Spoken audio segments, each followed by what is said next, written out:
Narcissist انسان آپ کے ساتھ ایسی حرکتیں کرے گا، ایسے زہریلے الفاظ استعمال کرے گا، تانے مارے گا، آپ کو ماضی یاد دلوائے گا، آپ کی غلطیوں کوتاہیوں پہ آپ کو اتنا ذلیل و خوار کرے گا کہ ایک ایسا ٹائم آئے گا کہ آپ ریئیکٹ کریں گے، آپ پاگل ہو جائیں گے، آپ دیواروں میں ہاتھ ماریں گے، آپ چیزیں توڑیں گے، اور اس ٹائم پہ نارسسسٹ آپ کو پھر اوپر سے آ کے کہے گا، دیکھا تم پاگل انسان ہو، دیکھا میں نہیں کہتا تھا کہ تم اس لائق نہیں ہو کہ تمہارے ساتھ تعلق بنایا جا سکے، تم کسی لائق نہیں ہو، تمہارے اندر اتنا حوصلہ نہیں ہے، اتنی برداشت نہیں ہے۔ انسان یہ بات نارسسسٹ لوگوں سے پوچھے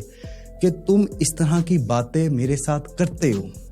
میرے ساتھ اس طرح کا سلوک کرتے ہو، زہریلی گفتگو، زہریلی جسچر، وہ تمام کے تمام ٹاکسک الفاظ کا استعمال کرتے ہو جس کی وجہ سے میرا یہ ریئیکشن نکل رہا ہے، اور اس میں بھی وہ انوسنٹ بن جاتے ہیں اور آپ کو کہتے ہیں کہ یار تم پاگل ہو، اور چھوڑنے سے پہلے آپ کو ایک جملہ بول کے چھوڑتے ہیں کہ یار یہ تو مجھ پہ پابندیاں ہی بہت لگاتا تھا، یہ تو ہر ٹائم غصہ کرتا تھا، یہ تو مجھے کہتا تھا کہ